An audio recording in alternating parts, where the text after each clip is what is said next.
Did you witness any satanic rituals in Los Angeles?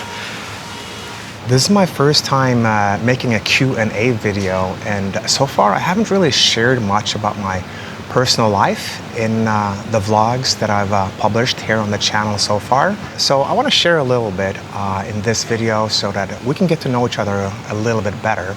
I asked you to supply some questions in the comment fields. And surprisingly, number one question is all about dating. So I'm gonna save that until the end of this vlog. All right, so in this video, I'll open up about some pretty wild stuff.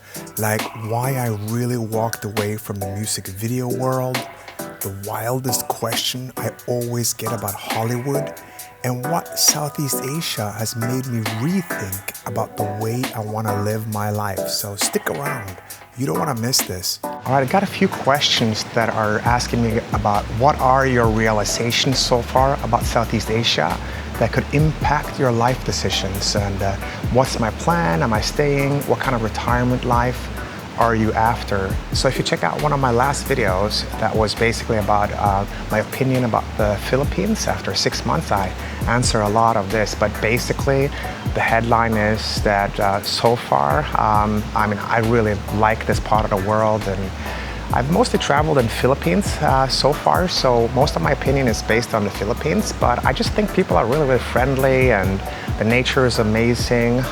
For me, it's quite affordable to live in the Philippines, so I'm quite excited about traveling more in Southeast Asia, and I'm not sure exactly what my plan is, but I think for now what I want to do is probably just to be a nomad for a while and sort of like, you know, just be traveling and taking in life for a little bit.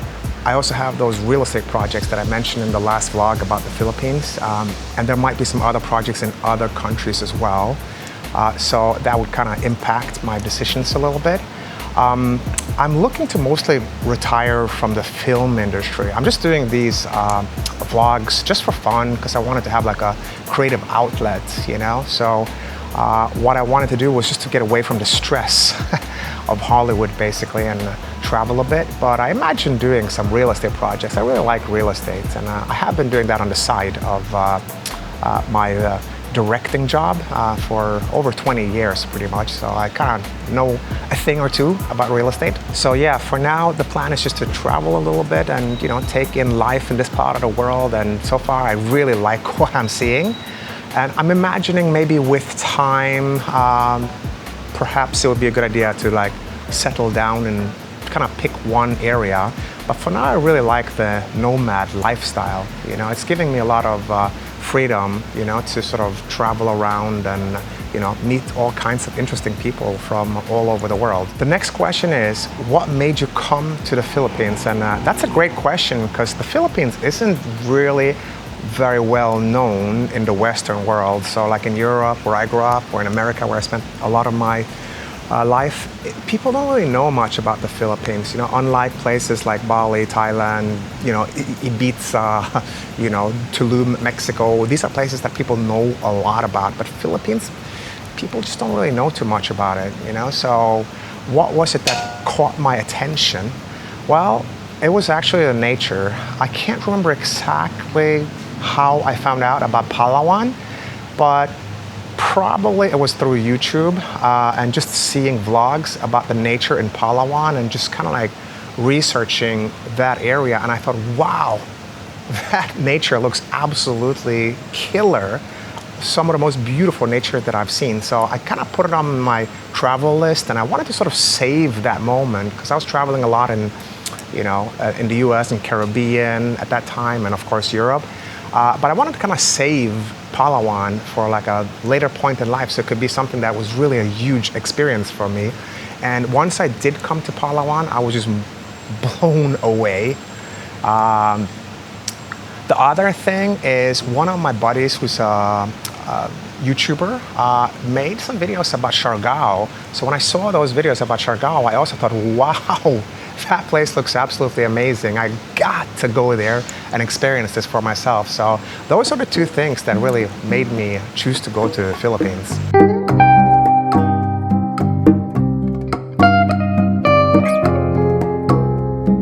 Palawan's beautiful, right? But later in this vlog, I'll share a crazy story about a major music artist that I worked with, someone you've definitely seen all over the headlines lately. I'll also tell you about my favorite artist I've ever worked with. Next question, what's the best beach you've come across in the Philippines? So I want to say that this is probably the best beach I've ever seen. It's Nakpan Beach in Palawan, right north of El Nido. I went there on a road trip with my ex-girlfriend and one of my best friends, Martin Solhaugen, who's also a YouTuber. And man, that beach was just, stunning. It was just so perfect. The sand, just the most perfect sand I've ever seen, really far, and almost no people there. And in the middle of the beach, there was this absolutely amazing beach club and restaurant called Ankla Beach Club. That's probably the best beach I've ever seen, actually. Next question, do you miss the beautiful nature of Norway? And it's been a long time since I lived in Norway, probably 20, 25 years ago, since I moved. So I usually like to come back to Norway, maybe once a year to visit friends and family there. And I really like, the people of Norway. It's probably what I like the most. They're very different than what I've seen here in this part of the world. They're a little bit more shy, introverted, I would say, except for when we're drinking. But people in Norway are very trustworthy. That's the one thing that I would say that really, really sticks out. That, when you're doing a deal in Norway, you can really trust people, There's very little crime there, and people are not going to take advantage of you. It's a really, really, really nice culture. And the nature is absolutely fantastic too. But the thing is, there's kind of a 9-month winter, I would say. It's where basically the fall, the winter, and the spring is sort of, one long season where it's basically kind of dark, cold, and there's not much daylight. It rains quite a lot. So for most of the year, you don't really get to explore and enjoy the nature there. So I kind of prefer the nature here in Philippines for me personally. It is stunning in Norway too, but you can only enjoy it mostly in the summer, in my perspective. I don't really do skiing, so for me it's mostly enjoying places like Lofoten, which is absolutely stunning, Sognefjorden, or the Pulpit Rock, or the way we say in Norway, Preikestolen, which are absolutely beautiful places, but they are best enjoyed in the summer, and it's a very short amount of time of the year that you can really enjoy it. So to me, I'm a little bit more interested in exploring the nature in Southeast Asia and also South America, because I feel like I can enjoy it for all of the year, basically. The question that I get the absolutely most is about if I'm single and if I plan to get married or have children, and I'm saving that one for the last here in this video, so hang on. What's your favorite artist? Okay, so I'm gonna make this kind of quick, but I've mostly been working with pop, R&B, hip-hop videos, and not so much rock. But actually, my favorite artist that I've ever worked with is Steven Tyler, who's the lead singer of Aerosmith, one of the most legendary rock bands in the world. And this guy has basically been a rock star since the 70s, I think. And he's still a rock star. This guy, he's just one of the most interesting people that I have worked with and also gotten to know. Out of all the artists that I worked with, this guy's also one of the artists that I really got to know the best through working with him. We have met up a few times, at restaurants and, cities where we're both at, even after working together. Super cool dude, and just one of the most free-thinking people that I've met. I have a theory that most people, when we are born, when we're children, we're very free and very creative, very playful. In a children's mind, anything is possible. you just don't know the limitations in life. Then when you're starting to go to school, you become a teenager, you kind of learn the rules of life, and sort of your image of what's possible becomes narrower and narrower, and you kind of conform to society. Then you start working in your 20s, and at this point, you know, once you get to start working somewhere, you're quite limited, you know. You're not really as free-thinking, as creative as you were as a child anymore. But then there's some people that just don't give a shit. That they just want to have that childish freedom throughout their whole life. And the best example I have of that is Steven Tyler. You know, like this guy, he's like, I'm not sure how old he is, but I think he's in his 70s. And he's just like one of the most free-thinking, creative, fun people that I've ever met. You know, I have friends that are like basically from 18 to 80, you know, and one of the coolest ones is Steven Tyler, because he's, I don't know, I'm just gonna give you one short story. I promise it's gonna be a short one, but like the first time I met him, we were shooting a video. I was in Miami, he was in LA. He was the judge of American Idol at that time. And he just called me and he wanted to sort of jam about ideas for the video. It was his first solo video that he was doing on his own.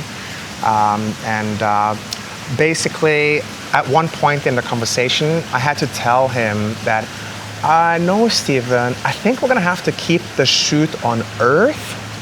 That just gives you an idea of how free-thinking and creative that guy is, you know. But yeah, that was one of my most favorite shoots that I've ever done, you know. Like at one point, I'm looking at the following in front of me. So we have the camera on a big dolly, and it's kind of like moving through a scene where we're following Steven walking through a sort of backstage environment where, you know, like he's singing as he's walking to hold the concert, basically, and he's, you know, like giving a high five to, you know, the trunk of an elephant. Actually, Michael Jackson sold the elephant, there's a guy that's quite oversized that's like doing pirouettes and dancing almost naked, and we painted him all in red. And I mean, there's a sloth, the animal sloth in there, and just all kinds of like really weird and surreal stuff happening around him. There's a golf cart with a monkey driving it while reading a newspaper. I'm looking at all this craziness and I'm thinking, man, this is my job? I'm being paid to shoot this? This is crazy. So it was a lot of fun. Next, and this is a big one, what made you stop doing music videos? And I feel like I could be talking about this topic because it's such a huge topic. It's not really about music videos, it's not really about career, but it's more about life, really. And I feel like I could be talking about this for probably hours. So I'm going to try to condense my message into an as quick answer as possible. But, you know, I grew up being very interested in visual aesthetics, and I played in a band. Then I got into working with television, and at first a local TV station, and later I was in the Norwegian Navy. Military service is compulsory in Norway, so I was there for 1 year. And in the Navy, I was also working with video production, and I really liked it. I was supposed to, like, you know, study something completely different, something much harder, really, to be honest, which was civil engineering. But I ended up just kind of like going with my hobby at that point, you know, which was TV and film production. And so I started working freelance with television shows in Oslo, the capital of Norway. And by the time when I was 20, I'd already done quite a lot, you know, in the TV industry in Norway. And I wanted bigger challenges. That's when I thought, you know what? I really love music and I really love visual aesthetics. So music videos, that could be a good challenge for me. So this is like a year 2000-ish, so it's quite a while ago. And this is before YouTube existed, and, you know, there were no e-courses, or it was really, really difficult to you couldn't learn how to do music videos on a university, you know, in Europe. The only way to really learn how to do that successfully is to find mentors, people that are really, really good at it, and, you know, see if you could learn from them, you know, or just interning in the industry, you know, working as a production assistant and coming up that way, you know.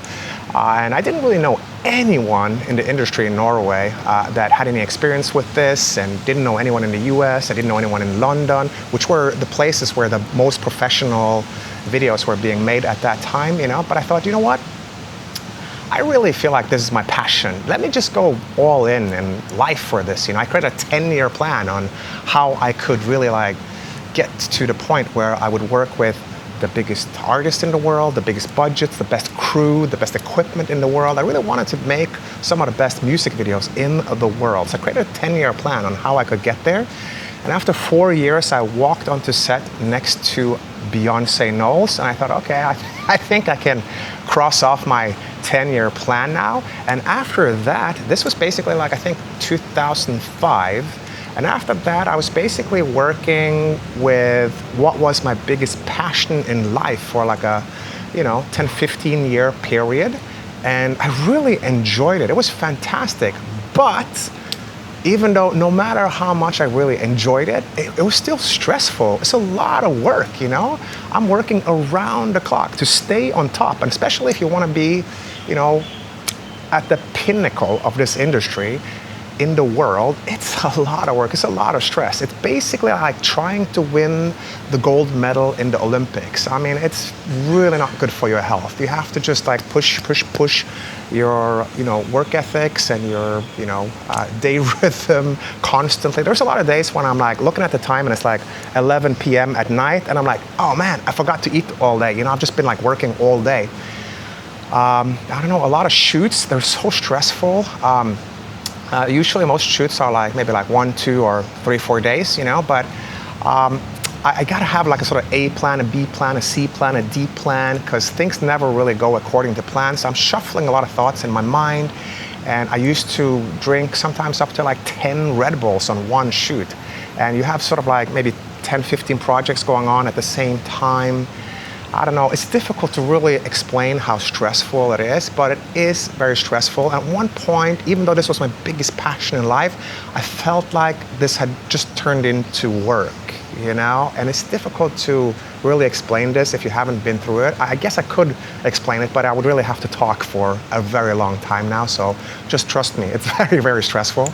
So I felt like, I don't really want to do this for the whole rest of my life, I don't think this is something that I could be doing until I'm 80, 85 years old. It's just not a really healthy lifestyle. So I started thinking about like, what else can I do, That's one of the things that I came up with was basically real estate, but I've also been involved in like numerous other businesses such as fashion brands and some car businesses, some online businesses. I had a cell phone store, I don't know, a little bit all over the place, basically, but I was sort of like looking for other things to do in life. And at one point, I felt like, in Hollywood, I've done more than I could dream about now. I've worked with, a lot of the artists that I really wanted to work with, a lot of the great crew, like some of the best cinematographers in the world, real legend, some of the best stylists in the world, some of the best makeup artists in the world, some of the best editors in the world, some of the best production designers in the world. Every time I make a music video, it's basically like 100 to 150 people involved in one shoot. I traveled around the world, and not only working in Los Angeles, but also working with crews in, some countries that I can't mention here officially, but also, South America, all over Europe, South Africa, Norway. I mean, it was just like a real fantastic experience that I got through this job. And I felt like I kind of did more than I could dream of. And if I want to do something else in life, probably this is the time, So that's when I decided that I was at the financial level where I could retire, or at least, if I'm a little bit careful with my expenses, I can travel, or at least for a period of life, I can kind of travel. And be free and enjoy life a little bit as well, and not just have my life just be like work. It's really not that healthy. So that's primarily why I chose to retire from the music industry. I've told my agents in both the US and in Europe that don't send me any projects. I'm just looking to travel at this point. And this is sort of like why I started this YouTube channel, because I was sort of missing having a creative outlet, something that was sort of fun to create. And when I was looking back at my career in music videos and in the film industry, I realized that the part that I enjoyed the most was not really being on top. The part that I really enjoyed the most was the beginning of my career. When I was just working with regional TV in Norway, TV productions in Norway, and when I was starting my music video career, and I was just learning, and a lot of it was just kind of like basically bringing my friends together and trying to, create, fun productions that we could be proud of ourselves, with a good group of people. And every time we made a music video together, we really learned so much. It was a fantastic experience. So I realized that that was much more fun than, actually being on top of the international industry, where it was just basically like a lot of stress, So I thought, you know what? YouTube videos kind of remind me a little bit about the beginning, particularly like the regional TV shows that I used to do in my hometown, Haugesund, when I grew up. I used to work for a few years on the side of studying. I used to have a sort of a part-time job just making TV shows for a local TV channel called TV Haugaland. So that was a lot of fun. I really enjoyed that, and it wasn't really a lot of pressure. It was mostly just fun. So I kind of missed that, and that's why I'm now making these small YouTube vlogs. They kind of remind me a little bit about like what I was doing when I was just starting out. So I'm enjoying this. All right, here we have an interesting question. Did you witness any satanic rituals in Los Angeles? No, but I want to answer this with what the hell? This is crazy. Of course not. All right, I gotta speed up or else this video is gonna be super long. So what is your camera mic setup? All right, so the camera that you're looking at right now is the DJI Action 5 Pro. I also use the DJI Pocket 3, because the Action 5, what I really like about this one is very wide, and the image quality is quite high, almost as good as iPhone. But at night, or when it starts to get a little bit darker, it's not quite as good. So I use the Pocket 3 when I want to shoot at night or at sunset. Also, Pocket 3 is a little bit better if you want to do some closer shots, so that's the cameras that I mostly use. I also use a DJI drone. It's called DJI Flip. It's an affordable drone that's quite good, I like it. And I use the iPhone sometimes when I want to get closer shots. So I'll just use my iPhone and just set it on 4K and use 2x or 5x if I ever want to do some closer shots. All right, on to retirement again. What are your non-negotiables when looking for a place to live? So that's a really great question. I grew up in a country where I felt like I freeze very easily, and in Norway it's kind of cold, and it's also quite dark. So I'm looking for a place that's more like the opposite, where it's like very summery and where it's very warm, where I can wear shorts most of the time, because I really do enjoy being in warm weather. I also want to be in a place where the food is great, where the local culture is really friendly, where the nature is beautiful, and where it's quite affordable. That's basically the non-negotiables. And of course, it's got to be safe as well. All right, I got one last question here about the Hollywood showbiz, and it's what was it like filming the opening scene of Poker Face? So that's Lady Gaga Poker Face. And it was a challenging shoot for sure, but I think every high-end music video shoot is quite challenging, because you usually have maybe 14 to 16 hours in one shooting day, but the footage that I'm trying to shoot is something that would require maybe 20, 24 hours. So you keep pushing it, and I'm constantly stressed, and I'm just like pushing on the crew, and I got several camera units going on at the same time. I'm working with one thing, at the same time we're setting up something else, and then shooting one thing while we're lighting and preparing for the next one. And so it's just like kind of a crazy thing to do. But one thing that they say in Hollywood is that never work with kids or animals. And that's because it's very difficult to direct kids and animals, and especially animals. So in the opening scene of this particular video, we had two fantastic dogs and their trainer, their animal trainer, they were going to basically look very statuesque by the side of the pool at the same time as Lady Gaga was supposed to sort of erupt from the water like a sort of James Bond movie, you know? So that was the idea, but every take that we did, the dogs kept on getting up or like looking to the side or looking at their trainer. Like they were just very nervous, which I understand, you know, like they're animals, and around them there's huge lights and like 100 people and lots of equipment, lots of people that they don't know, and the animal trainers there trying to calm them down, trying to get them to like sit still, and we're all really working hard. But every time we shoot, there's one of the dogs kind of messing it up, you know? So it was super difficult. We did so many takes, and I'm so worried because we're on overtime. I really have other scenes I need to shoot, so I really need to get out of this scene. I'm so stressed, you know. And in the end, I decided that, you know what? I managed to get one take with one of the dogs sitting still, and I managed to get another take with one of the dogs sitting still. So at the end of the day, I was able to just basically take those two takes and combine them into one take using visual effects at the end of the day. So it kind of worked out, but it was very difficult. All right, the next question is also about the entertainment industry. How grateful are you to come out of the toxic music industry? And they're mentioning Diddy. And you know, it's funny because I do actually know Diddy. I met him many times. I worked with him several times. We even went to some nightclub parties and events together sometimes in Miami. And you know, I do actually have a story about Diddy that I'm going to tell you guys, because and it's kind of related to the court case that he's been going through this last year.